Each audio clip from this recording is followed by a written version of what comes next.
Buenos días, toltecas, Anáhuac y el mundo. Esperemos que se encuentren muy bien aquí a través de la señal de Nación Tolteca.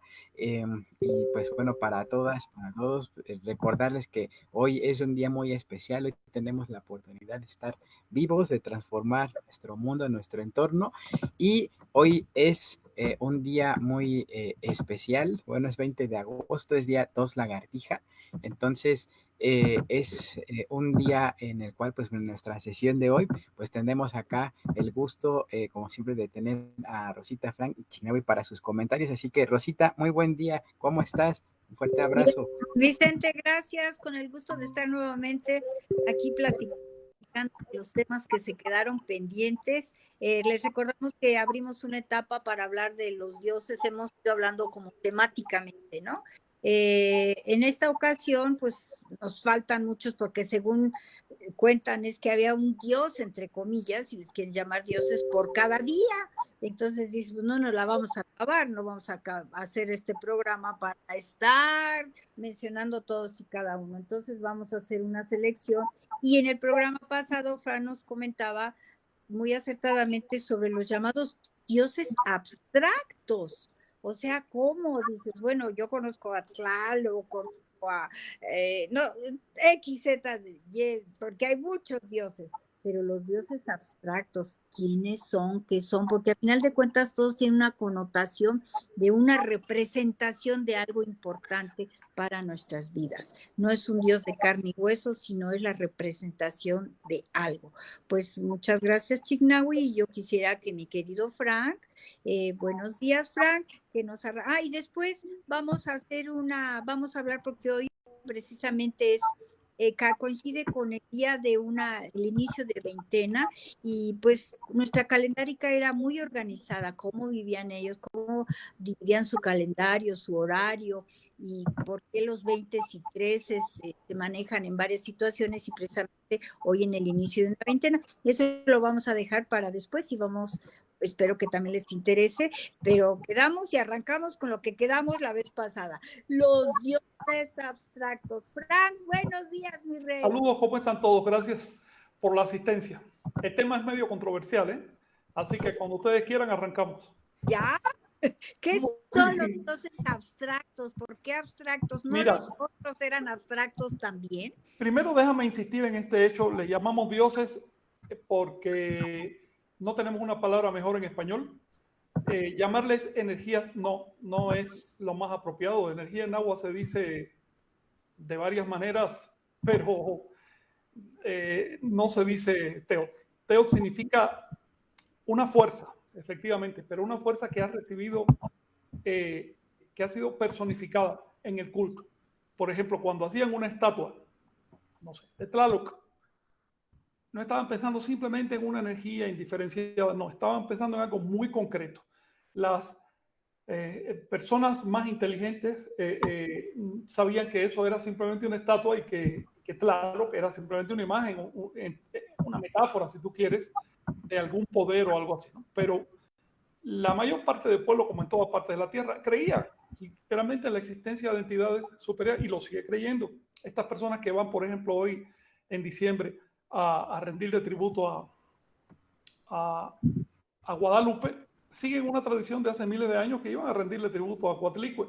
Y es exactamente la misma devoción, eso no ha cambiado, solo cambió el nombre, cambiaron la forma, los símbolos externos, ¿no? Porque el pueblo es muy homogéneo, es el mismo ser humano en todas partes de la tierra, en todas las épocas. Pensar que los anahuacas eran diferentes a los demás es seguir el cuento de la colonia. La colonia los estigmatizó, dijo que eran seres diferentes y entonces, bueno, ahora mucha gente está tentada a pensar que realmente eran seres diferentes. No, eran igualitos, igualitos. Esta persona que iba humildemente a ofrecer un ramo de flores, a pedir algo en un santuario, tenía la misma devoción que siente hoy el que va a una iglesia católica o el budista que va a una iglesia budista. No es que separar a la humanidad. Ahora bien, en medio anahuaca se sabía que los dioses solo eran imágenes creadas por el ser humano, que no hay una realidad sobrenatural ahí arriba. Hay muchas cosas que desconocemos del universo, pero llamarles con el apodo de sobrenatural es tratar de otra vez de reducirlas a lo que conocemos. Bueno, ¿cómo sabes que es sobrenatural? Para empezar, ¿qué significa sobrenatural? ¿Cómo defines eso? porque tú eres natural y todo lo que tú puedas decir procede de la naturaleza. No veo cómo tú puedas siquiera concebir algo que no sea natural. La palabra podemos crearla, podemos inventarla, pero que exista la palabra no quiere decir que exista la realidad a la que alude la palabra. Hay que tener mucho cuidado, no dejarse hipnotizar con las palabras. En Anáhuac no se creía en la existencia de seres sobrenaturales. Los dioses eran vistos como poderes del universo. De hecho, en su origen eran seres humanos que hicieron cosas destacadas y después de muertos recibieron distinción y se asociaron con determinados fenómenos que sí. Tlaloc fue una persona, se asoció después con el rayo. Tezcatlipoca fue una persona, se asoció después con el poder de la percepción.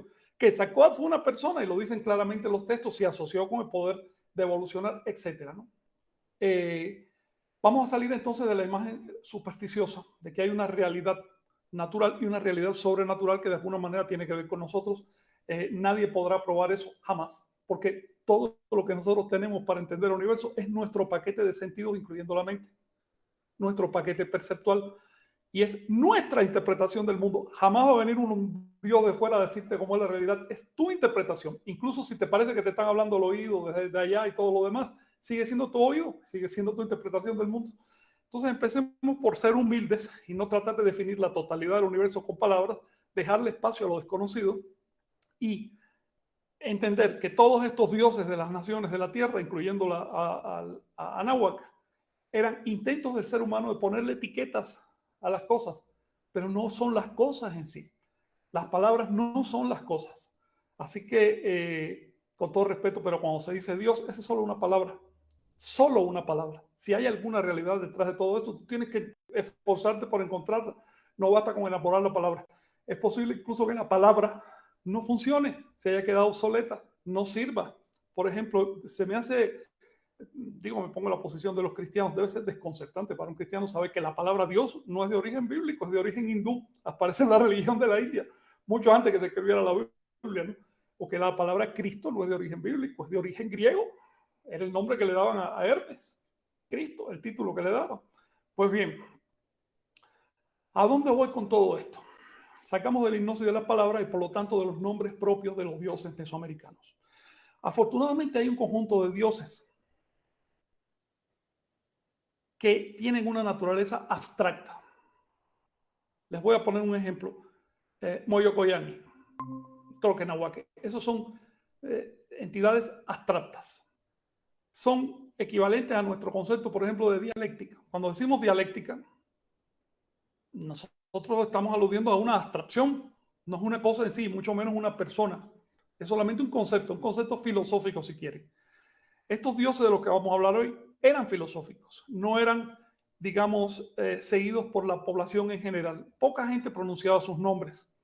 En realidad aparecen únicamente en los textos sapienciales, es decir, en los Huehuetlatolis y algunos otros textos que describen ideas filosóficas de las clases más altas y más cultas de aquella sociedad. Pero no vas a encontrar nunca una pirámide que estuviera dedicada, por ejemplo, a Moyocoyane. Así. Luego, llamarles dioses es estirar un poco la palabra, es usar la palabra de manera un poquito sesgada. Pero ¿qué vamos a hacer? Estamos hablando en español. El español no tiene la gama de matices, de significado que tiene el náhuatl. De modo, tenemos que hacer un esfuerzo para tratar de entender de qué se trata. Si a alguien no le molesta la palabra, que me diga una palabra exacta, que defina con exactitud de qué estamos hablando. Y por favor, una palabra con sentido común, no una extravagancia, ¿no? Una palabra que todos podamos entender y que sepamos de qué estamos hablando. Adelante, Rosa. Pues sí, es que realmente los idiomas cambian mucho y desafortunadamente cada cultura tiene una concepción y se amarra a las palabras. No puede, les mueve el sentido de esa palabra y como que de dónde se agarran, si de ahí se han agarrado toda su vida. Es difícil. Ojalá y que comprendan y vean con ojos a nuestra cultura, con ojos diferentes de cómo están acostumbrados a leer, a percibir. Éramos otros. ¿Por qué nos van a meter en el cuadro de la percepción que ustedes... Claro. Rosa, te estamos oyendo con muchos altibajos. Ahora Ahora te oímos bien. Ahí te oímos bien. Ahí Sí, me oyen bien. sí, Que, sí, que ojalá y que entendamos que nuestra cultura era muy diferente a la cultura pues conocida actual, más europea y sí, que tratemos de verla con los ojos originales de claro, cómo claro, veían ellos y cómo percibían las sí. cosas, tratar de meternos en esa sopa. Entonces, los dioses, estos dioses que hables, abstractos, ¿cuántos términos ahorita podemos abarcar de ellos? Moyocoyani es muy En los interesante. pueblos católicos encontramos 7 u 8 nombres que describen características, atributos de Tezcatlipoca. Tezcatlipoca es dentro de los dioses, vamos a decir así, concretos, personales, que fue incluso una persona en su momento, es el más abstracto de ellos. Tezcatlipoca se representa con la mano creadora, con el ojo que todo lo ve. Es decir, no solo ya al final, poco antes de la llegada de los españoles, empezaron a representar a Tezcatlipoca de cuerpo completo como una persona, pero aún así no en forma naturalista, sino que su cuerpo eran los signos del calendario. Antes de eso, los representaban únicamente con atributos leves, sutiles, que reflejaran su carácter abstracto. ¿Por qué? Porque Tezcatlipoca es el señor de la percepción. Ya platicamos de él. Y la percepción es todo en todo ser vivo. Le llamamos vida, pero en realidad se trata del poder de percibir. Si percibe, está vivo. Si está vivo, percibe. Muerte es dejar de percibir, o por lo menos salir del plano de percepción donde estamos todos nosotros, donde nos estamos comunicando. Tezcatlipoca es la personificación de ese poder, del poder que tenemos ahorita mismo cada uno de los que estamos aquí, de percibir el mundo. Tezcatlipoca es innegable. No es como otros dioses que hay gente que dice, no, que no existe, otro que sí. A ver, Tezcatlipoca existe en ti, como existe en mí, como existe en una hormiga, como en la araña, como donde sea. Tezcatlipoca es simplemente poder percibir el mundo. Incluso, y esto es una especulación mía, incluso cuando tú te vas al nivel de las partículas subatómicas, tienen reactividad, se dan cuenta en un grado ínfimo de conciencia, pero se dan cuenta, no son absolutamente indiferentes al mundo, sino que reaccionan con las demás partículas y eso compone el tejido de la realidad. Ese poder de reaccionar, esa reactividad que empieza a evolucionar y a través ya de los seres vivos se transforma en poder de percibir, recibe el nombre de Tezcatlipoca. Ahora bien, puesto que estamos en una burbuja perceptual y somos percepción y no hay nada fuera de eso, recuerden que ese mundo material que parece que estamos viendo en realidad es una representación mental. Recuerden, por ejemplo, les voy a poner un ejemplo sencillo. Ustedes saben que los ojos son cámaras y las cámaras invierten los rayos. Para empezar, estás mirando el mundo al revés de cómo está ubicado, pero no te das cuenta que está al revés. ¿Por qué? Porque estás en tu burbuja perceptual. Tu burbuja perceptual organiza la realidad. Lo que hay realmente ahí fuera, ni idea tenemos. De hecho, la palabra ahí fuera, el concepto de ahí fuera, es un concepto de la percepción. No describe realmente lo que está pasando con la energía, porque la energía no tiene fuera ni dentro, no tiene antes ni después, no tiene espacio ni tiempo. La energía es simplemente un potencial de acción, simplemente un potencial de acción. Por lo tanto, no se queda enganchada, no está condicionada por las dimensiones, por nada, por ningún atributo. Esa es la realidad. La energía es un nombre que le damos suficientemente abstracto. En ese sentido, podemos decir que Tezcatlipoca es la energía o aquel aspecto de la energía que nos permite contactar con otros aspectos de la energía. Sí, Vicente. Sí, Frank, al respecto y la imagen que tenemos de fondo en estas burbujas perceptuales, pues también es muy común que se asocie, por ejemplo, a interpretaciones, ¿no? Como en este caso se ve una mano, dice, no, en este templo les cortaban la mano, o un corazón, les sacaban el corazón. Y en ese sentido, pues, como dices, es una lectura más profunda y sutil, ¿no? En ese aspecto. Dios mío. Sí, La mira. cuatlicue, Frank, la Sí, cuatlicue tiene muchas manos también. manos, corazones y una calaca, ya platicamos que tiene que ver con el poder de hacer, las capacidades creadoras, con la esencia de las cosas y la capacidad de percibir. Eh, eh, Fíjense que aquí traje varios nombres abstractos de Tezcatlipoca aplicados a funciones específicas de la percepción. Es el mejor modo de entenderlo. Y si me permiten, voy a compartirles la pantalla. Sí, Frank, adelante. Sí. Ok. Les traje 5 nombres aquí. A ver si se ve, si se está viendo ahora, ¿no? Correcto. Tloquenahuaque. Vamos a empezar por el nombre sí, de Tloquenahuaque, que es bien conocido. Tloquenahuaque se compone de las partículas tloc y nahuac. Son adverbios. Tloc significa junto, tan junto que está aquí con, es decir, junto con uno. Y nahuac significa todo alrededor, por lo tanto lo que nos define, lo que nos rodea. En su combinación se aluden al centro y a la periferia, es decir, a la totalidad. Todo lo que podemos definir de nosotros mismos es centro y periferia. Pero además tienen al final un sufijo de posesión e, que quiere decir dueño de. Así que se traduce dueño del cerca y el junto. No es la traducción más apropiada, pero en español nos faltan palabras para acentuar esta polaridad, lo que está adentro y lo que está en la periferia. Es decir, el corazón y la piel, si tú quieres. ¿Qué significa esto? ¿Qué significa este nombre, este título de Tezcatlipoca, por cierto? Significa que es todo en todo. Que para donde quiera que veas, va a estar él. Pero fíjate, no se usa el término todo en el sentido abstracto de para donde quiera que vayas. No. Se usa el término nahuatl, que quiere decir lo que limita todo. Por lo tanto, Tezcatlipoca es en nosotros, en cada ser vivo, el sentido de ser y al mismo tiempo los límites que nos dan identidad. Nuestro sentido de ser no es indefinido, está centrado en algo a lo que llamamos yo, pero al mismo tiempo tiene una identidad, tiene una serie de atributos personales. Eso representa Tloquenahuaque. Decir que eso es Dios en el sentido cristiano no, sería mentir, porque el Dios de los cristianos está más allá del ser humano, sigue existiendo con independencia de uno, existía antes de que existiera el mundo, va a existir después. En fin, es una figura que se han creado los cristianos, pero nadie lo ha demostrado jamás y no deriva de la experiencia natural. Es un ser mágico, es un ser sobrenatural.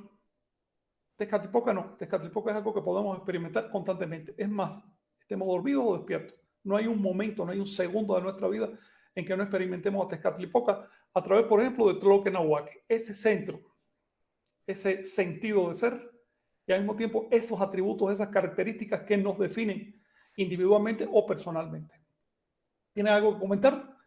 Y bueno, tengo dudas, Frank, porque el centro y al lado, en mi persona, ¿a qué estaría yo refiriéndome al centro? ¿A mi esencia y al lado a mis limitaciones o por dónde va? Mira, el hecho de que esté hablando de ti, preguntando de ti, significa que tienes clara conciencia de ese centro. Y el hecho de que lo elabores, esa conciencia en forma de pregunta, significa que también tienes conciencia de tus limitaciones. Eso es Tloquenahuaque. ¿Ok? Conceptos tan diferentes que nos cuesta trabajo entender, ¿no? Tan elementales. En los huevos de Tlahtoli, que son los textos de sabiduría que se conservan del pasado náhuatl, se habla constantemente de Tloquenahuaque como el referente de todo lo que hace el ser humano. Es un referente, siempre está ahí, siempre está observando. Es todo. Es la totalidad de nuestro ser. No de las ideas que podamos concebir, no es una cuestión ideal, es una cuestión de vivencia. ¿Okay? De vivencia. Por lo tanto, cada vez que se da un consejo o algo así, se alude, no cada vez, pero bueno, con mucha frecuencia, se alude a Tloquenahuaque como el que está ahí, el que está mirando todo, y por lo tanto no te puedes escapar de él. ¿Ves? Otro nombre, que también es de Tezcatlipoca, pero digamos que describe una condición abstracta, es Moyocoyani. Moyocoyani es un término compuesto de el verbo yocoya, que quiere decir crear o visualizar o inventar.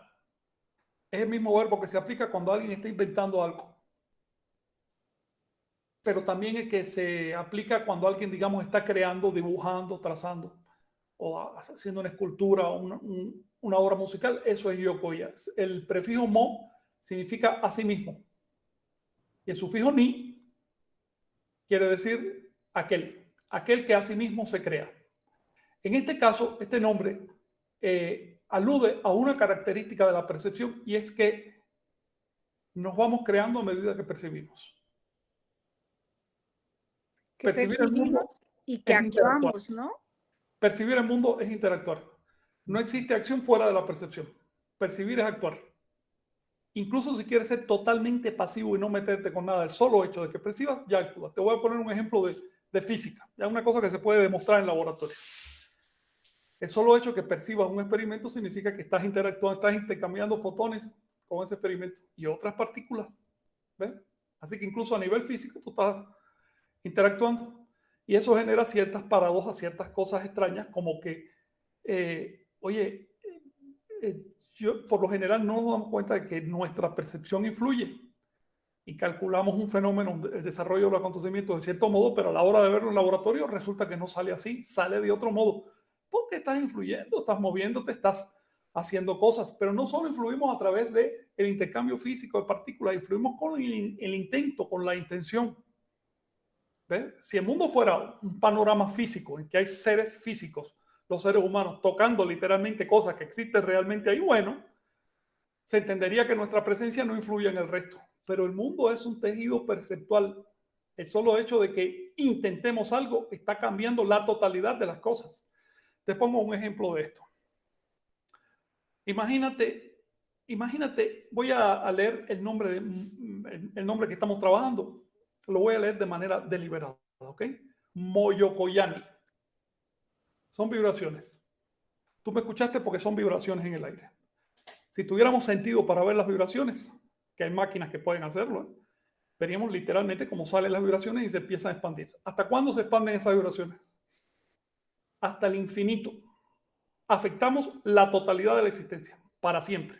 No hay manera de que eso se eche para atrás. Si eso ocurre con las vibraciones de las palabras que salen, ocurre también con las vibraciones de las palabras que pensamos.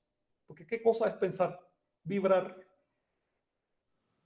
Todo lo que hacemos implica vibración, implica un movimiento, implica un desplazamiento de algo, en algún plano de existencia. Eso existe, en el plano que sea, y eso influye la totalidad. De modo que cuando nos pensamos con deliberación, cuando nos intentamos con deliberación, cuando nos hacemos con deliberación, merecemos el título de Moyokoyari. Cuando no somos deliberados en nuestras acciones, en nuestros pensamientos, en nuestras palabras, entonces, si bien nos seguimos creando, como todos los seres perceptores, somos parte del intento de alguien o de algo más. Eso es lo que quiere decir Moyokoyani. Conectar con Tezcatlipoca a través de Moyokoyani es darse cuenta de que uno es una burbuja perceptual absolutamente hermética y por lo tanto uno es responsable de todo lo que uno hace y de todo lo que a uno le pasa. En última instancia.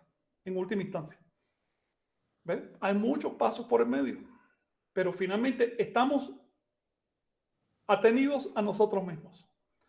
Esta idea de que van a venir de fuera a salvarnos, sean extraterrestres, fantasmas, dioses, lo que ustedes quieran, esta idea es primitiva, es infantil. Está fuera del pensamiento tolteca. En el pensamiento tolteca no vamos a esperar que nadie venga a salvarnos, nos salvamos nosotros si queremos.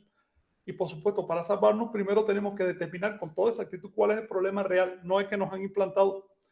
Porque si te quieren dominar, te implantan un falso problema y te vas a pasar el resto de tu vida dando poses contra ese problema, sin entender que el problema real no es ese, es otro. Te están manipulando. Fíjate que nos manipulan como al burro. Nos seducen con algo delante y nos pinchan por detrás. Seducción y castigo. Y vamos caminando para donde quiere el sistema. Y digo sistema de una manera muy abstracta, muy en general. De manera que tenemos que ser cuidadosos incluso con nuestras reacciones contra el sistema, porque el sistema es muchísimo más grande que nosotros como individuos. Por supuesto que ya pensó hace rato lo que vamos a pensar y es muy capaz de usar las reacciones, las positivas y las negativas. Pero bueno, esto es una digresión. Vamos a un tercer nombre abstracto, que es Ipalnemoani o Ipalnemowani. Me han preguntado muchas veces cómo se pronuncian. Miren, en los huevos de Trattoria aparecen las dos formas, incluso a veces una al lado de la otra. Por lo tanto, los mexicas pronunciaban de las dos maneras. Ahora, la manera del náhuatl clásico es Ipalnemoani, mientras que la del náhuatl popular es Ipalnemoani. Por eso, a medida que se va perdiendo el náhuatl clásico, ya terminó de extinguirse hace 2 siglos, se fue perdiendo esta pronunciación más suave, más pulida, y se quedó la más dura, que es la del náhuatl popular. Hace poco entró alguien a protestar. No, es que ustedes no saben hablar. Un momento, hermano, un momento. La lengua náhuatl ha evolucionado a través del tiempo como todas las demás lenguas. ¿Qué tú crees? ¿Que es una cosa que bajó del cielo? ¿Que la hizo Dios y ahí se quedó? No, es una lengua humana y sigue en un proceso. Hace 500 años se hablaba de un modo, hoy se habla de otro, y si no la cuida, dentro de 100 años ya no se va a hablar. Así que, pues, no se trata de quedarnos enganchados con palabras, y menos con la forma característica como se pronuncia determinada palabra en mi aldea o en mi montaña. No, sino tratar de ver qué hay detrás de eso. Si queremos usar estos nombres para estudiar un poco de náhuatl, yo les recomiendo a ustedes estudiar náhuatl clásico, el náhuatl que quedó en los documentos del siglo XVI.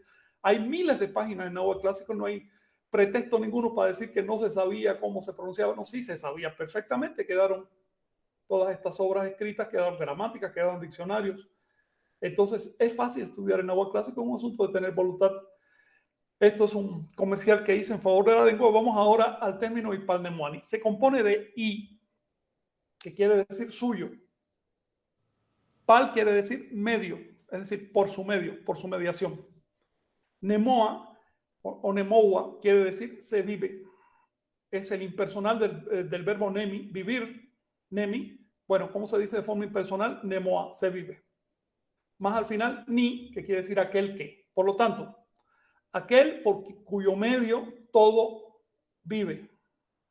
Lo traduje como todo existe para dar una idea más cercana a la cultura nuestra. Pero en Anáhuac se pensaba que todo lo que existe está vivo. Por lo tanto, no es necesario ser tan resistente y decir todo existe. En español sí, pero en náhuatl no. En náhuatl basta con decir todo lo que vive. Si vive, existe. Si existe, vive. ¿Ves? Y el nombre trata de acentuar el hecho de que los seres vivos participamos de esta característica de Ipalnemoani. Así que es aquel por lo cual todo vive, todo existe. Sería fácil pensar que están hablando de un ser más allá, de un ser sobrenatural, de un Dios tipo cristiano, ¿no? Pero no. En realidad es mucho más sencillo, mucho más inmediato, que es aquello por lo cual todos vivimos. La energía, la vida, la conciencia, la percepción. La energía vital. Es decir, la energía canalizada a través de organismos vivos. Así de sencillo. Eso es Ipalnemoani, la energía. Tú te puedes dar cuenta que la gente no sentía mucha devoción por Ipalnemoani o Moyocoyani, jamás le construyeron un templo, porque son conceptos un poquito abstractos. La gente necesita una deidad que le resuelva un problema. Hoy mismo lo ves. Tú ves, por ejemplo, que los católicos van al templo, pero no a rezarle a la Santísima Trinidad, sino a santos específicos que resuelven problemas específicos, pues la Santísima Trinidad está mucho más allá de los problemas particulares, ¿no? Y así también ocurría en Anáhuac. Y para los protestantes, exactamente igual hacen los protestantes, ¿eh? Han bajado la Santísima Trinidad, a veces la han reducido a uno solo, pero ahí lo atiborran al Dios de pedidos y pedidos y pedidos y pedidos y pedidos. En ningún momento he visto que se dediquen a admirar, por ejemplo, el poder perceptual que representa a Dios. No, es a pedirle cosas y agradecerle para poderle pidiendo. Es decir, en todas las épocas el ser humano tiene más o menos la misma mentalidad. Nosotros tenemos que saber distinguir si estamos hablando de ideas refinadas, de ideas que han recibido cultivo, de personas que se cultivan a sí mismas, o de ideas populares. Todas tienen cabida en este mundo, tampoco hay que menospreciar nada, ¿no? Vamos a tratar otro nombre, el nombre de Yowali Ejecatl. Fíjense que el día de hoy quise dedicarlo más bien a etimologías. Yowali Ejecatl se compone de Yowali, que significa noche, y Ejecatl, que significa viento. Si le quitas una E y lo dejas en Ecatl, quiere decir aire. Si reduplicas, lo haces intensivo, entonces quiere decir el viento. ¿Qué significa la noche y el viento? Rosita, ya te toca a ti, ¿eh? Ya vi. Oye, la noche, pues ¿qué será? Tu oscuridad, puede ser tu mente, tu nahual, y y Ejecatl, pues Ajá. es como que parte de Quetzalcóatl, la Quetzalcóatl lo ligaban mucho, entonces ahí está como que Tezcatlipoca y Quetzalcóatl unidos, ¿no?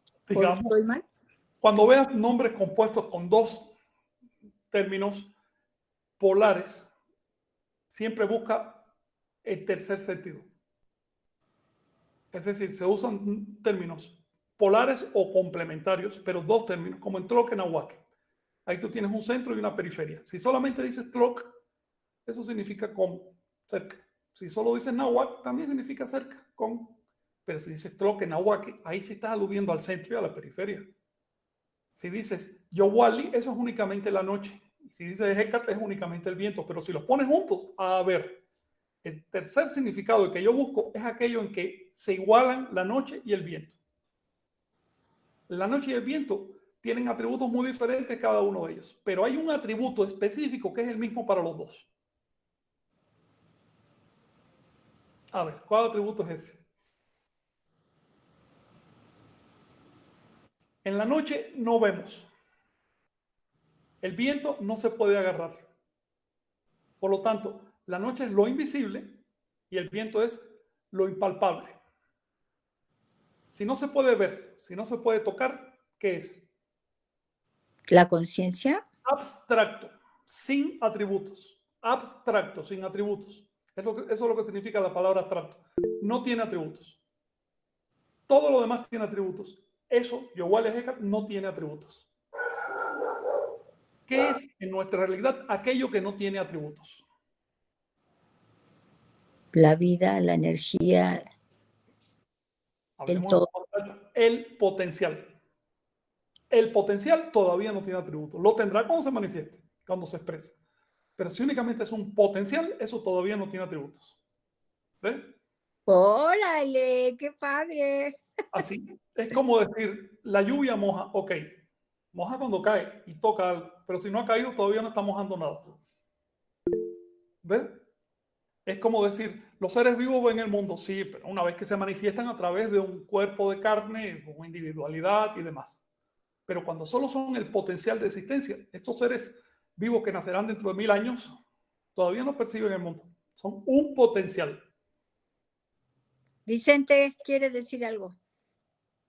Sí, mira, en este aspecto pues, es como también la representación gráfica, ¿no? De la noche con el fondo oscuro y los ojitos con estas estrellas y el viento con estas asociaciones. Ahora que pues seguimos todavía en pandemia con estas cubrebocas o estas representaciones o picos, ¿no? En ese aspecto, que también en los códices se representan personajes pintados de negro con estas boquillas, ¿no? O caretas. Entonces es parte también de este intento, ¿no? De esta ofrenda que se realiza, ¿no? Sí. Hay un personaje en particular que no podemos decir que él se llame Yowali Heka, pero sí encarna estos atributos. Se llama Iztlacoliuqui en náhuatl y es el líder, digamos, el jefe, presidente del quinto inframundo, del quinto infierno, si ustedes quieren. Le digo quinto infierno porque todavía en México se usa la expresión quinto infierno para decir lo más profundo, lo más, bueno, ¿por qué el quinto? Bueno, porque si ustedes tienen una pirámide invertida de 5 escalones, de 5 planos, va a tener 9 escalones. Por eso el inframundo mesoamericano tiene un despliegue en 9 y un núcleo en 5. El 5 es el punto, el escalón quinto es el más profundo. Ahí hay una deidad llamada Iztlacoliuqui, que no tiene rostro, tiene el cubreboca, pero además le cubre los ojos, le cubre todo, son vendas. Es decir, no manifiesta sus sentidos. ¿Por qué? Porque cuando la conciencia llega a ese plano de máxima densidad, ya ahí no hay atributos, es solo un potencial. Es solo el potencial que se haya cultivado en vida, de seguir o de irse disipando, aunque en realidad no hay disipación en absoluto, ¿no? Sino se va integrando. Ahora, eso está representado por Iztlacoliuqui. Desde el punto de vista filosófico, eso se llama Yowale Hecate. Invisible, impalpable, irrepresentable. Simplemente el hecho de ponerle nombre ya lo empieza a representar, ya lo empieza a convertir en algo tangible. Así que ese nombre está en el límite entre lo que podemos y no podemos visualizar, ¿no? Por último, quisiera hablarles de un nombre poco conocido, pero que a mí me gusta mucho, es Kenami Kan. Kenami Kan, que quiere decir cómo y dónde. ¿Cómo y dónde? Así le llamaban a Tezcatlipoca. ¿Cómo y dónde? Son términos de pregunta, no de respuesta. Esto nos mete en un aspecto de aquellas ideas de la teología, si ustedes quieren, tolteca, que en lugar de proponer respuestas a las preguntas fundamentales, lo que se dedica es a cultivar las preguntas fundamentales. Porque lo que importa no es tener en la mente una respuesta, sino es tener conciencia de un límite. Porque la conciencia del límite es lo que nos impulsa a actuar y a trascender ese límite, a evolucionar. En cambio, las respuestas nos meten en un área de confort, nos aplastan psicológicamente, ya nos quedamos tranquilitos porque ya alguien nos dio una respuesta. De manera que algo interesante que vemos en la religión mesoamericana, una religión era porque es un sistema de creencias y prácticas, ¿no? Algo interesante que vemos ahí es que en lugar de haber grandes tratados de explicaciones filosóficas sobre cómo era el mundo, hay preguntas esenciales. Preguntas que no esperan respuesta. Preguntas cuya respuesta requiere que vayamos más allá de nuestros límites humanos, que trascendamos la condición humana. Una de esas preguntas es el nombre de Tezcatlipoca, Kenami Kan, que quiere decir ¿cómo? No tengo idea. ¿Dónde? Sabe Dios. Así de simple. Así de simple. Es algo que sigue operando, que sigue trabajando, que sigue estando ahí. Y sin embargo, no tengo idea ni de dónde sale, ni para dónde va, ni qué quiere, ni nada. Entonces escogieron que Nami no solo significa cómo, sino también es un genérico de preguntas. Es decir, bueno, ¿y qué hay con esto? Más o menos, nos falta en español una palabra genérica para preguntar sin decir específicamente si es de dirección, si es de lugar, si es de momento, sino genérico, que Nami. Y el can, ustedes saben que can funciona también como locativo. Lo que quiere decir este nombre es esto. Estamos acá. ¿Pero por qué? ¿De dónde venimos? ¿Qué es lo que hay detrás? Cualquier cosa que digamos ya es una especulación mental. Eso es lo que significa Kenami Kan, el nombre de Tezcatlipoca. Con esto ya termino la presentación de los nombres abstractos. Oye, Frank, Ipanemohuani es así como decían que significaba Dios, ¿no? Mira, cuando llegaron los cristianos, ellos adaptaron más o menos los nombres que más les convinieron al pensamiento cristiano, lo usaron para eso. Obviamente, los padres cristianizaron a los nahuas en lengua nahua, a los mayas en lengua maya, y así zapotecas en lengua zapoteca. La cristianización no se hizo en español. Una cosa importante a entender es que la invasión de América se hizo en las lenguas locales, no en español. Español hablaba el pequeño grupo que había venido de allá y hablaba las clases dominantes. Pero el grueso de la población seguía hablando sus lenguas ancestrales y la colonia no tenía el menor interés en que hablaran español. Porque el hecho precisamente de que la mayoría hablara una lengua americana y solo unos pocos hablaran español le daba poder a esos pocos. Así que salgamos de esta idea de que los españoles llegaron a destruir las lenguas. No, no, para nada. Una de las primeras cosas que hizo la colonia fue dedicarle dinero a mantener las lenguas nativas. ¿Sabías eso? Aunque usted no lo crea, porque ahora es todo lo contrario. Sí, voy a decir algo que sorprende así. En 1524, 3 años después de la caída de Tenochtitlan, había universidad, había cátedra de náhuatl clásico en Madrid. Así. Que todavía no la hay en México a estas alturas. En 1524 ya la había en Madrid. Porque los curas venían para acá formados en náhuatl clásico. Es decir, no estaban exportando profesores de español. Al contrario, estaban importando profesores de náhuatl, profesores de maya.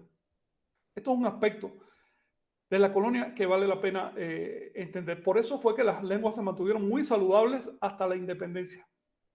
Ya en la independencia se dijo que todo el mundo tenía que ser parejo porque había igualdad en los países de América y por lo tanto parejo con el español. ¿Ves? Las lenguas se fueron en picada, por eso se están extinguiendo hoy. El náhuatl clásico sobrevivió hasta la década de 1820. A los 10 años de la independencia ya no pudo más, porque no recibía apoyos estatales. Durante la colonia sí lo recibió. Había escuelas, había universidades. Es decir, las lenguas mantenían un estatus culto. Esto se sabe por los documentos que se elaboraron en la colonia. Cuando uno lee, uno ve que son lenguas copiosas, con buena gramática y demás. Este detalle es para salirle a paso a una idea que tenemos hoy en blanco y negro, una idea maniquea, una idea mezquina de cómo fueron los procesos coloniales y demás, ¿no? Se supone que llegaron destruyendo, lo destruyeron todo. No. La colonia está llena de documentos para el que quiera investigar. En el caso específico de la lengua, no hay pretexto ninguno. Así que con perdón, pero estos compañeros de la mexicanidad que usan pluma pero no saben náhuatl clásico, disculpa, están siendo parte de un proceso de destrucción de las raíces, no de un proceso de rescate. No hay pretexto para no entrarle a la guerra real, que no es la de ostentar plumas, ostentar títulos, sino la de trabajo, la de sacrificarse. Bueno, es otro comercial, lo digo porque las lenguas a mí me duelen, me preocupan, las lenguas se están extinguiendo la carrera. Hace poco me escribió una persona que me decía, no, el náhuatl está muy sólido. No, el náhuatl no está muy sólido. Al náhuatl le quedan 2 generaciones. Le queda una generación viva y la siguiente generación va a haber tan pocos hablantes que la lengua ya prácticamente va a estar extinta. Recuerden que una lengua no es simplemente que alguien la hable. Una lengua es un número mínimo de interacciones.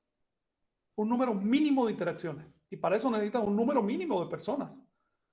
Con 2.000 nahuablantes, que son los que va a haber hacia el 2060, ya no va a existir la lengua, aunque haya todavía unos cuantos que la hablen, pero ya no habrá posibilidad de recuperarla. En otras palabras, sí estamos en problemas con las lenguas y por eso a mí me gusta mencionarlas de cuando en cuando. También por otra razón, tenemos que basarnos en las fuentes, en los documentos. No queremos inventar sobre el pasado náhuatl y los documentos están en esas lenguas. Para saber lo que dicen estos documentos, tenemos que estudiarlas. Por cierto, hablando de esto, quisiera pedirte, Rosita, cuando terminemos la serie dedicada a los dioses de Anáhuac, dedicar unos cuantos capítulos a los libros sagrados de Anáhuac. ¿Te parece? Sí, encantador, porque no sabemos ni cuáles son y hay tanta documentación que no sabes cuál es, entrecomillado, sagrada o importante para nuestra cultura. Muy bien, muy bien. Pero todavía nos falta de los dioses o lo vamos a parar lo de los dioses porque teníamos pendiente también acabar con Quetzalcóatl. Bueno, perdón, Sí. Si tienes hablar alguna cuestión más sobre esto, adelante, quedan unos 6 minutos para terminar este tema y después vamos a tratar otro tema. de los dioses abstractos. Sí. Yo lo que me confunde, dicen, este término es una advocación de Tezcatlipoca. O sea, al final, realmente son 2 los importantes, Quetzalcóatl y Tezcatlipoca, y de ahí vienen las advocaciones de todos los demás. A ver, recuerda que estos nombres en este momento son solo palabras, no existen entidades detrás de esos nombres. Así que pensar si hay 1 o 2, no, son solo palabras. Hay tantas palabras como quieran inventar. Ahorita antier estaba traduciendo un texto maya donde se habla de los 8,000 dioses. Así directamente. Pues sí. Lo que quieras ponerle, si quieres ponerle 160,000, también cabe. Quieres llegar a 3,200,000 como en la India, también cabe. ¿Ve? Es decir, 300 millones, 330 millones de dioses tienen en la India. ¿Qué quieren decir con esto los hindúes? Que son los 300 millones de potenciales, el infinito. Es más, si te vas a la Biblia también, en la Biblia dice el Apocalipsis que la tercera parte de los ángeles del cielo se viraron contra Dios y da su número. Son 100 millones de demonios, por lo tanto son 200 millones de ángeles, total 300 millones de seres divinos, porque finalmente la Biblia bebe de ideas hindúes, ¿no? ¿Qué significa esta proliferación de seres divinos? Que todo es divino, todo ser consciente es divino, participa de la naturaleza divina. Si todo es divino, la verdad que la palabra divino ya sale sobrando, ¿no? Pero las culturas necesitan enfatizar ese hecho para mantener un sistema de creencias y de prácticas. ¿Ves? Necesitan enfatizar el hecho de que hay una divinidad potencial que se puede expresar a través de nosotros. Una vez que llegamos a actualizar esos potenciales divinos, ya de hecho seguirse dando el título de divino sería arrogante, sería tonto además, ¿no? Desarrollar la conciencia es algo natural. O sea, el término teo, divino, enmarca lo que es importante para la vida abstracta y la vida física. ¿Qué es teo? Teotl es un sustantivo del náhuatl, ¿ok? Es un sustantivo que tiene la raíz teo. La raíz teo no es del náhuatl, es universal. Aparece en toda la tierra en sus variantes tío, tau, teo, etc. ¿Bien? Aquí en América aparecen tao, en México aparecen tao y teo, con el mismo significado. El mismo sentido que tiene teo en náhuatl, por ejemplo, lo tiene tao en zapoteca. ¿Qué significa esa raíz? Donde quiera que aparece en la tierra, si bien es un sustantivo, pero no, en la antigüedad no se usaba para designar un objeto. No vas a ver que en náhuatl haya un dios llamado Teotl. No existe eso en náhuatl, sino que siempre era un apodo, siempre era un calificativo. Aunque tiene estructura de sustantivo, se usaba como adjetivo. Es decir, lo divino. No una persona divina, sino un estado divino, una condición. Ya te puse el ejemplo el otro día de, no sé, una persona estudia y se titula como médico. Entonces tiene el título de médico. Pero eso no quiere decir que su nombre propio sea médico. No quiere decir que haya una persona llamada médico. Es un título compartido con todos los... Una persona es abogado. Bueno, ese es un título compartido. No es que haya un individuo llamado abogado. ¿Ves? Si tú eres niño y oyes hablar del médico y hablas del abogado, probablemente pienses que esa persona es el abogado, el médico, pero ya después empiezas a abstraer y te das cuenta que es un título genérico que puede usar cualquiera que llegue a esa condición. Eso mismo es Teos, eso mismo es Dios, una condición a la que se puede entrar. A ver, el término Teocuicatl. Teocuicatl es divino, Cuical es excrescencia, porquería.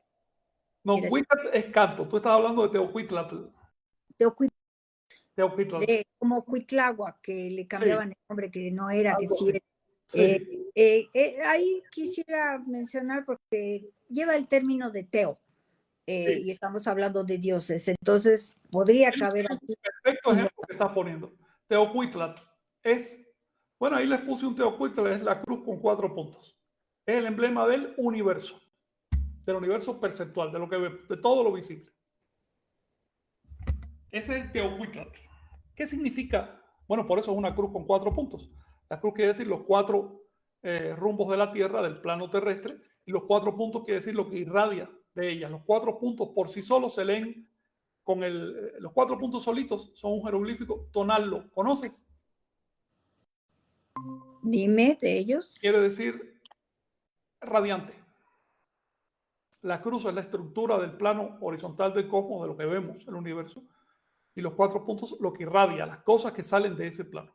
Ahora bien, el nombre de ese signo es Teocuitlatl. Donde tú tienes Teotl, vamos a dejarlo por ahora sin traducir, y tienes Cuitlatl, que quiere decir porquería, excremento. Por lo tanto, tienes divino excremento, divina porquería. ¿Qué significa todo esto?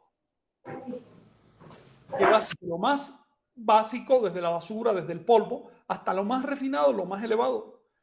Pero no hay una separación ontológica, no hay una separación tajante, digamos, existencial, entre el concepto de Cuitlatl y el concepto de Teotl. Es la misma continuidad, lo contiene todo.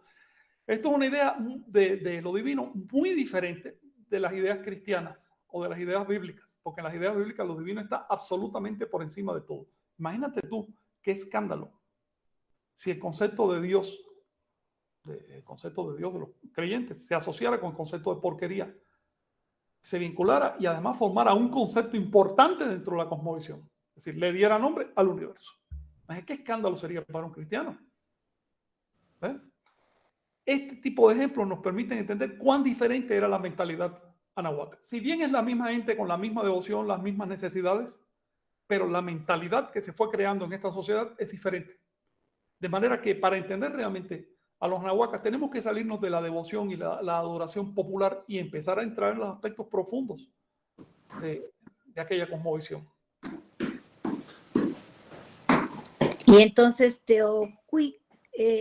por ejemplo, un Cuitláhuac, que le cambiaron mucho el nombre porque les brincaba que si era excremento, que si era caca, bueno, todo, porque hasta los glifos ponían una popó, ¿no?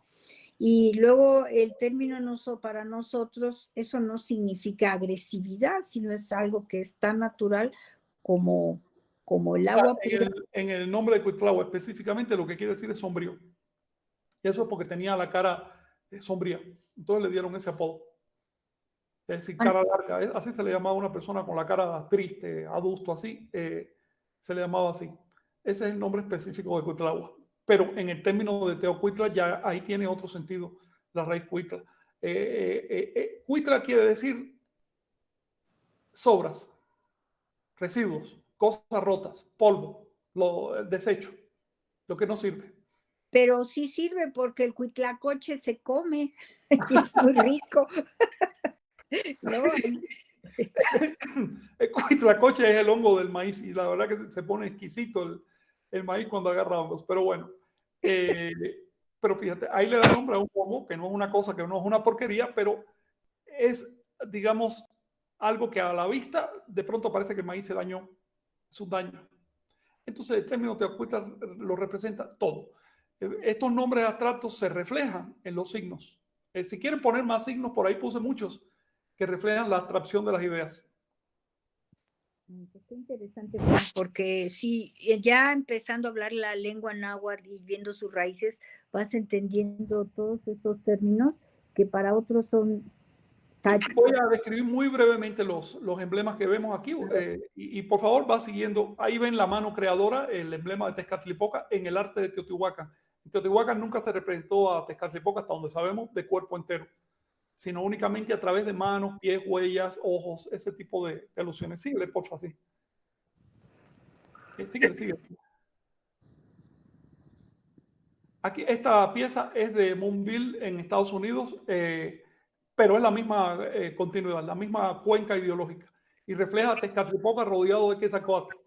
Es el ojo en la mano, es decir, la conciencia creadora. Y Quetzalcóatl el desarrollo, ¿no? La evolución, el despliegue. Aquí ven una nube, Tlaloc, con las manos creadoras también a través de las gotas de agua. El agua es la inseminación cósmica. Ellos entendieron que el proceso de creación es infinito y por supuesto un aspecto de ese proceso es la inseminación. El otro aspecto es la destrucción y el reciclaje, ¿no? Aquí tienen, esto viene de Cotoche en Perú y están viendo otra vez las manos creadoras. Esta es, o era hasta hace poquito, la más antigua escultura descubierta en América. Es muy, muy antigua, tiene más de 5.000 años. Y fíjate que es, bueno, unas manos que expresan, se interpreta en antropología, en arqueología, como manos que bendicen o que auspician, ¿no? Pero desde el punto de vista filosófico, manos que crean, ¿sí? Esto es de una escultura mexica, específicamente es jeroglífico de una deidad llamada Macuilxochitl, muy interesante, muy importante esa deidad, que quiere decir 5 flores.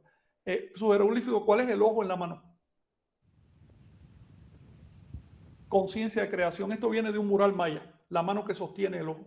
De un mural de Teotihuacán, disculpe. Conciencia de creación.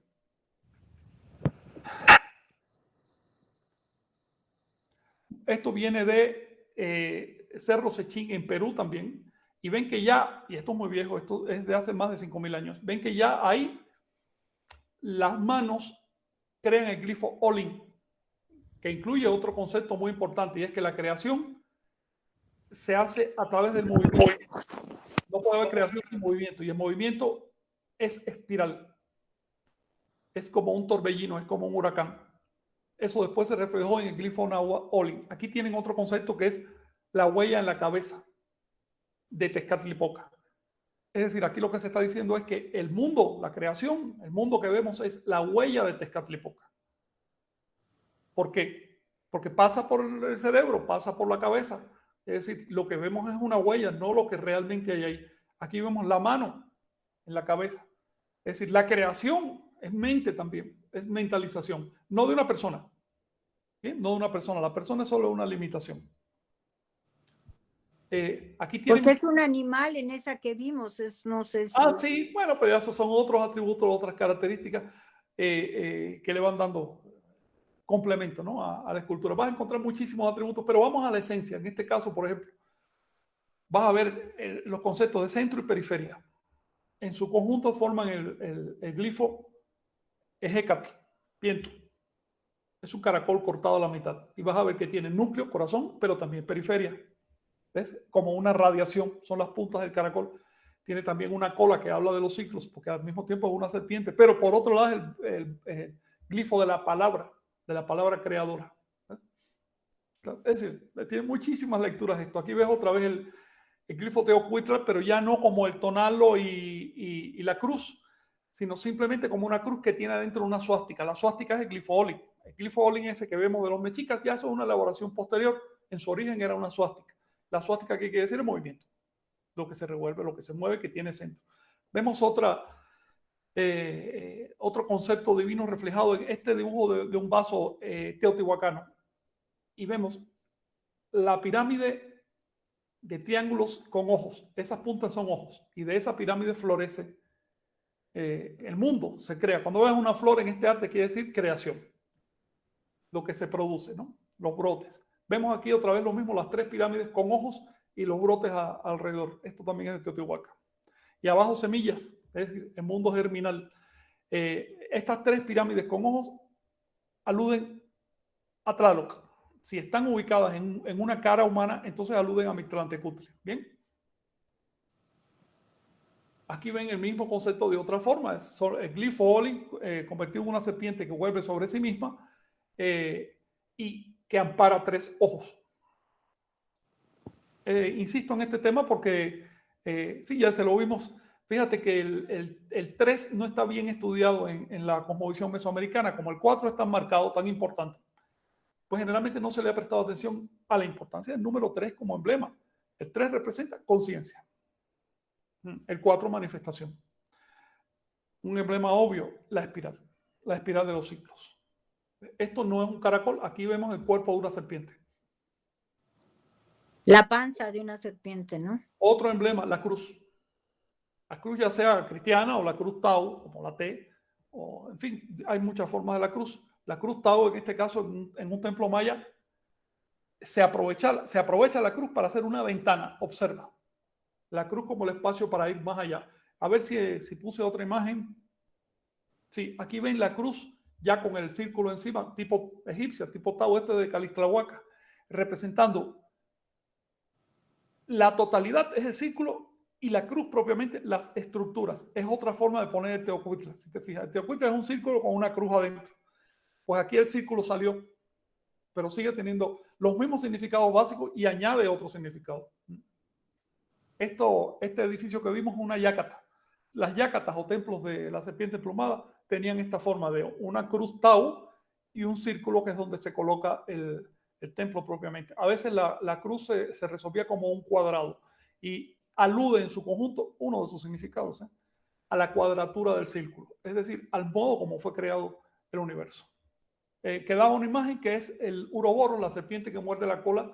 Esta se representa muchas veces en el arte anahuaca, pero generalmente de maneras complicadas. Aquí les traje esta porque está muy, muy evidente.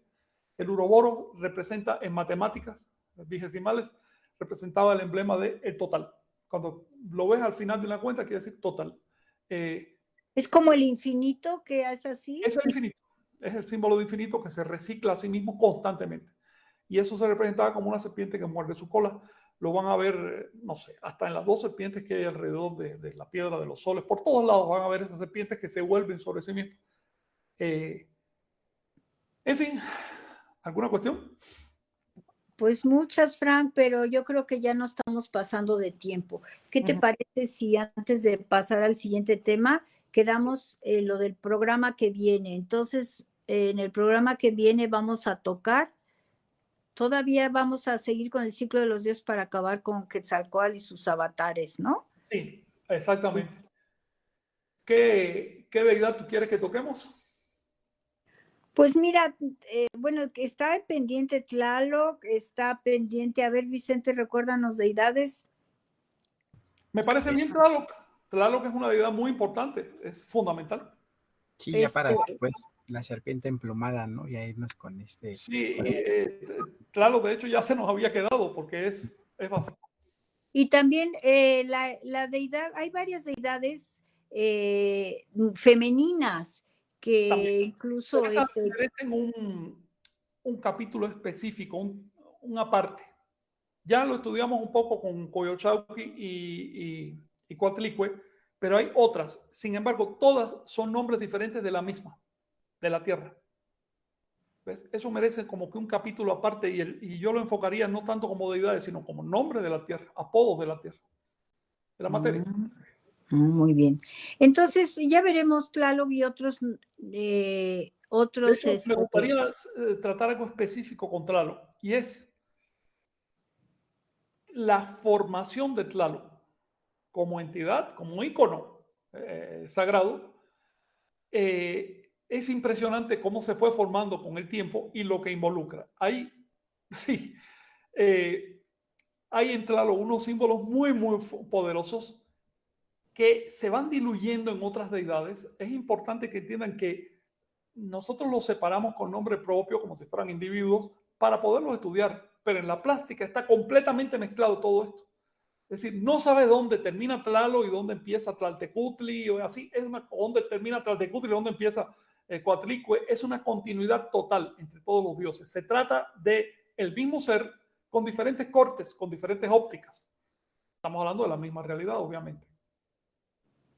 Muy bien. Entonces, vamos a hablar de diferentes, sobre todo, hay en Yucatán está Juyacan o algo que es alusivo al huracán. ¿Cuál es el término? Huracán. Bueno, huracán es un término antillano. Es un término taíno. ¿Y aquí en Yucatán tiene un nombre especial, esa influencia? Allá se le llama Chac.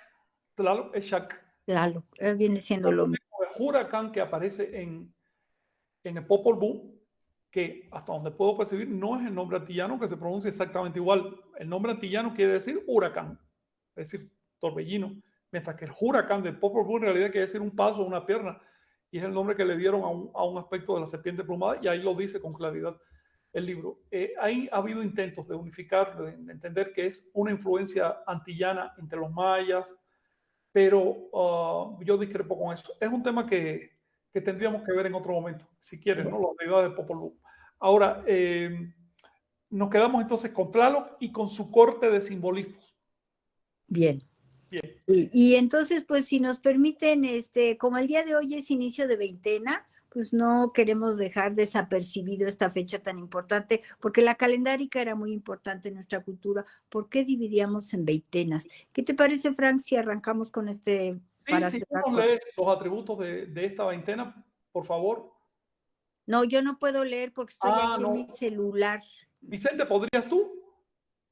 Sí, con gusto. Un momentito les comparto también para que lo puedan revisar. Igual también esta información, como dices, es parte de este entorno, de este contexto, ¿no? En el cual pues tenemos justamente la encomienda, ¿no? De dar estos elementos que pues nos hagan partícipes de esta. Bueno, Inagui, adelante. Sí, bueno, nada más para que tengan una referencia, normalmente ponemos los signos del rumbo sur en color amarillo y pues ahora van a aparecer en color verde, turquesa, para indicar justamente que son inicios de veintena y todos van a Nos ser va a mostrar, Inaui. Nos va a mostrar Sí, el almanaque. ok, sí, les muestro ese. Claro, en este mes para que los compañeros vean gráficamente cómo se ordena todo esto. Sí, ahorita lo que lo encuentra Chignahui, bueno, aquí les comparto, por ejemplo, en el tonal de NT, ese de que comenta, ¿no? Inicios de veintena es en color turquesa, como 20 de agosto, día 2 No, lagartija. si me permites, Entonces, Chinaui, me gustaría compartir. Espérate, no, yo te decía otra cosa, creo que va a ser más útil. Mira, permite, Vicente, espérate. Mira, a ver si me dijiste que una ventana y aquí agarro esto. ya encontré la lectura, si quieres se las Esto, ¿ya se ve? Ya la veo, para luego pasar. Dice, Para que los compañeros vean de Ya, qué está hablando Vicente en concreto y Chignahui. Es decir, el desarrollo de los signos, no sé cómo ampliar esto, la verdad, no tengo idea de cómo se amplía. Ah, mira, ahí mira, arriba. mira, sí, aquí. ¿Se ve más grande ahora? Chifran. Ah, perfecto. ¿Ven? Lo que nos estaba diciendo Chignahui es que los signos tienen, los días, tienen cada uno su rumbo, por lo tanto su calor, pero hemos representado en turquesa específicamente el día en que empieza la veintena. Y en este caso, el 20 de agosto, ¿sí? La veintena de hoy, sí, y ahora sí, si quieres te la encontré 20 de agosto al 8 de septiembre, que en maya es Uo, rana, en náhuatl es Xocohuetzi, caída de los frutos, y Hueymica Caihuit,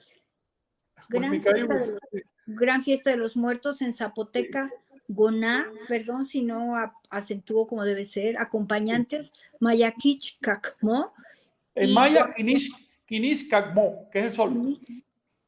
Es guacamaya solar, Sí. y en náhuatl, Otontecuhtli, que es Señor Valiente. Es un rito antiguo porque en esta veintena se dedicaba a recordar a todos los que murieron en batalla. Al anochecer, en sus 3 últimos días, los moradores subían a las azoteas y, orientándose hacia el norte, meditaban u oraban en gratitud, diciendo a intervalos: vengan a nosotros, les esperamos. Esta es la información que me pediste que leyera. Adelante, Fran. Sí, Vicente, ¿tú ibas a decir algo? Sí, que esto forma parte también, ¿no? De esta reminiscencia y pues bueno, en alusión a los compañeros que durante esta pandemia y más allá, pues han quedado en el camino, ¿no? En este, justo en esta afinidad, pues de forma cariñosa, pues lo tenemos en mente, en corazón y pues también, ¿no? Hacernos reflexionar en este sentido sobre estas prácticas que realizaban, ¿no? Los ancestros y bueno, también es parte importante de ubicarlas en este contexto, ¿no? De lo que es el pensamiento de nuestras culturas originarias, ¿verdad, Frank? Sí, de hecho la costumbre era eso. Miraban al norte porque sabes que es el rumbo de los muertos, de los difuntos, de los que se fueron. Y le decían, regresen, regresen, les estamos esperando. Es decir, intégrense con esta vida. Necesitamos aquello que ustedes experimentaron, necesitamos la experiencia acumulada. Era una forma de integrarse, ¿no? Con el pasado y por supuesto orientados al norte por esa razón. Una pregunta que puede surgir: ¿por qué nosotros comenzamos la veintena en el día de hoy? Otros grupos, comienzan por ejemplo, los grupos de tradición comienzan la veintena donde diga el líder de la tradición que ojalá haya estudiado, pero generalmente el líder lo que hace es copiar lo que dice otro líder. Los grupos de investigadores las comienzan en otros momentos también. En nuestro caso, nosotros comenzamos la veintena donde dicen las fuentes. Las fuentes dicen con toda claridad que las veintenas comenzaban en el mismo signo que le da nombre al año. Así, en el mismo signo. Les voy a mostrar aquí, a ver si puedo pasar. Este año se llama, con lo actualizado, se llama 6 lagartijas. Si seguimos usando los cargadores antiguos, bueno, es el 10 conejo. Hay una diferencia de 4 días, que son los 4 días de corrimiento astronómico que se han acumulado en los últimos 500 años, ¿no? Y puesto que el año se llama lagartija, cada una de sus veintenas comienza en el signo de lagartija. Esto es lo que dicen las fuentes. Las veintenas del año civil, las 18 veintenas, no empezaban en el primer signo en Cipaltli, empezaban en el signo que le da nombre al año. Esto es por regla. Las veintenas que empezaban en Cipaltli son las de Tonapobali, pero no hay que confundir el Tonapobali, que es el año 260 días, con el Chihuitl, que es el año de 365 días. Hay una diferencia. Si quieren, en maya se los digo, el Cholkin es diferente del Haab. Son conceptos que no se deben confundir, son diferentes tipos de veintena sobre una misma base de signos. Obviamente los signos no variaban. Entonces, estamos comenzando hoy veintena, como ven por el color. Ayer comenzamos trecena. Están viendo el número 1 y debajo casa, es decir, empezamos la trecena de casa. ¿Ven? Esa trecena, lo ven en gris, es el color para el negro, hombre, para no saturar tanto, lo pusimos en gris. Es una trecena del oeste, la trecena de casa. Después viene la veintena de este mes. Si ustedes multiplican veintenas por trecenas, van a tener los 260 días de Tonapobali. Esta veintena que empieza hoy, por supuesto, se va a extender durante 20 días y va a terminar el 9 de septiembre. ¿Ok? Cuando empieza, digo, el 8 termina, el 9 comienza Ospanistli. Yo quería mencionarles que vamos a hacer un esfuerzo por trabajar en las mañanas mismas de las veintenas, cuando inician las veintenas, hacer una actividad especial. Esta es medio complicada porque como en el calendario nuestro, calendario gregoriano, no hay veintenas, entonces nos guiamos por las semanas, pues se nos va la fecha, ¿no? Se nos salta, pero a veces tenemos la disciplina de seguir cuando empieza cada veintena para hacer el evento correspondiente y platicar un poco de cómo se va a desarrollar los tonales durante esa veintena, cuáles son los significados que tienen y demás. Muy bien, Frank. Igual, Chignahui, para cerrar algunos saludos, comentarios ahí Oye, de... pero perdón, ¿no Sí. iba a intervenir tu compañero? ¿Cómo? No te oímos. Me dijiste que alguien quería hablar, que tenías un invitado para que quería hablar el día de hoy No, en el programa. no pudo llegar. No pudo llegar. Me dijo Ok, que era perdón. improbable que llegara hoy. Ya será para la próxima, para el evento de la veintena. Ok, perdón, Vicente. Adelante, amor. Chignahui, por favor, ahí. Sí, para Saludos, saludar a comentarios. Moisés Aram, que fue su cumpleaños número 50, José Ramón Treviño desde Mérida, España, JC Carrillo desde El Salvador, José Martín, Pepe López desde Uruguay, el búho de la sociedad Wicca también anda por acá, Carla desde el fin del mundo, Adrián Ortega, Natalia Aguilar, Eric Tapia. Paulo Franz nos pregunta, Frank, ¿podrías recomendarnos un libro o dónde poder aprender náhuatl clásico? Mira, hay ahorita varias online, vas a encontrar en internet gente que están impartiendo clases de náhuatl clásico, varios. Eh, para poder adentrarte no basta con estas clases, es necesario estudiar por uno mismo. Si quieres escríbeme, yo tengo ahí que será unos 30 diccionarios de náhuatl, la mitad más o menos son clásicos, eso te puede servir para algo. Y también tengo unas gramáticas, pero son antiguas, las gramáticas antiguas son difíciles. Nosotros por acá vamos a intentar impartir clases de náhuatl dentro de poco. Ya apenas esté el estudio que estamos preparando para eso, clásico, así a partir de los documentos que se conservan de los mexicas. Cuando vayas a estudiar náhuatl, ten en cuenta lo siguiente: todas las variantes de la lengua son igualmente dignas, sean clásicas o populares. Es decir, no hay variantes menores, variantes, no. Así que da igual cualquier náhuatl que estudies, pero si estudias el náhuatl clásico vas a poder entender los documentos de hace 5 siglos y eso te va a adentrar.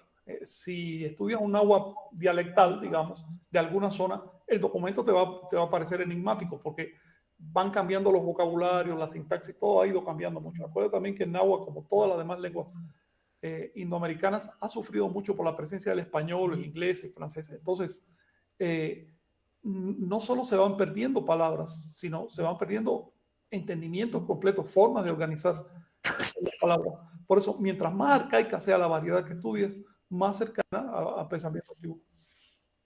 Pero escríbeme después y a ver cómo podemos orientarte en ese sentido. Nosotros empezaremos las clases de náhuatl probablemente dentro de un mes. Bien, sí. Y bueno, y también otro comentario, Rick and Flow, dice: esta clase la llamaría crítica de la razón pura 1000 años antes de Kant. Dice, aunque no sé realmente hace cuántos años se crearon los términos expuestos en el programa de hoy. ¿Podrías comentar, por favor, Frank, qué antigüedad tienen los conceptos Sí, que nos sí, compartiste? excelente pregunta. Ese tema se nos había pasado. Mira, excelente.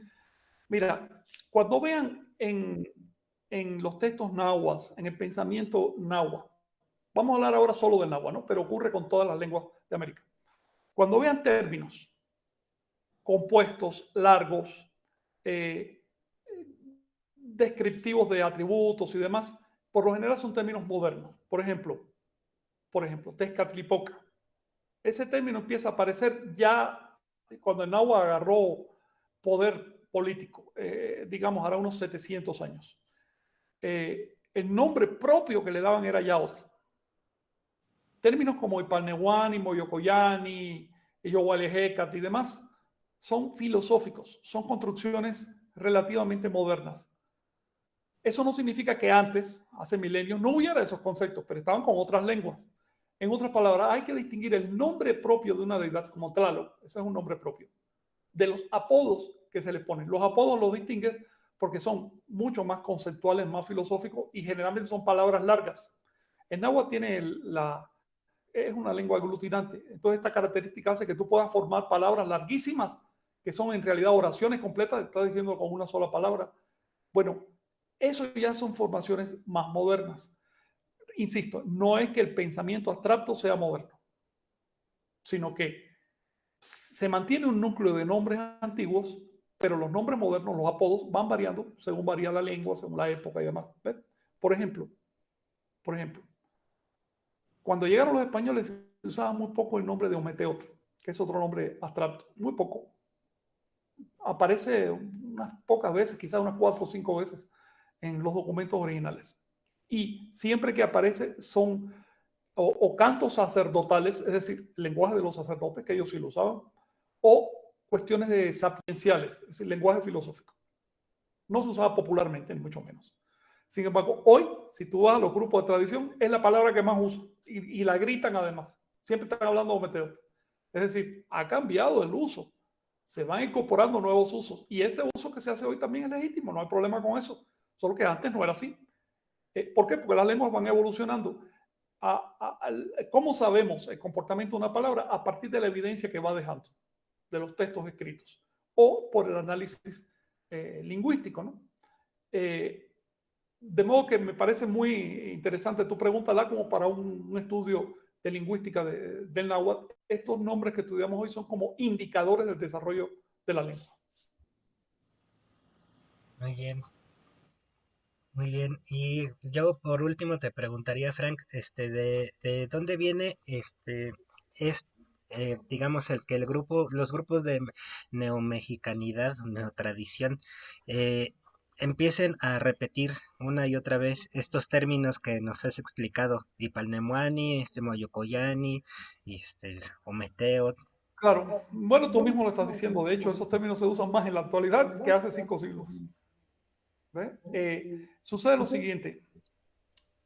En la medida en que un culto, una religión, deja de ser funcional, empieza a alejarse. Ten en cuenta que todos estos grupos que hablan, en realidad hablan español o inglés, no hablan lenguas antiguas. Así que tienen una fuerte carencia identitativa. ¿Cómo lo sabemos? Bueno, porque exageran. Cuando tú ves a una persona exagerando símbolo de identidad, es que tiene una fuerte carencia. Y no quiero insistir más en eso. Pues bien, en la medida entonces que se van perdiendo los aspectos prácticos del día a día del culto, se empiezan a acentuar los aspectos abstractos, los aspectos superiores. ¿Ves?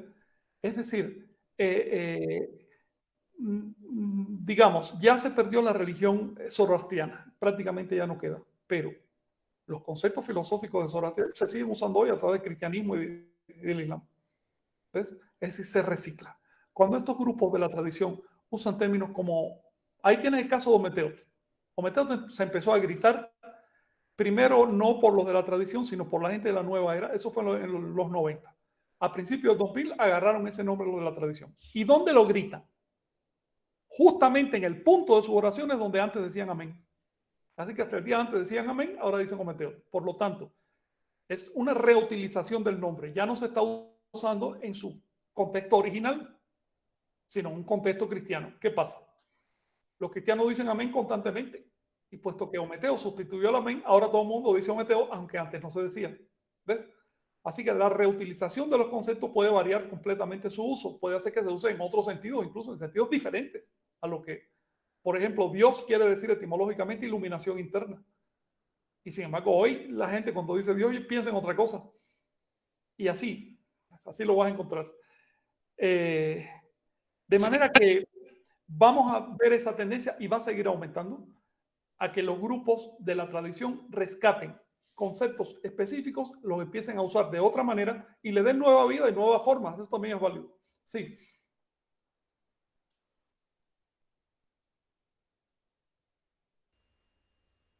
Y pues muchas gracias. Vamos a cerrar.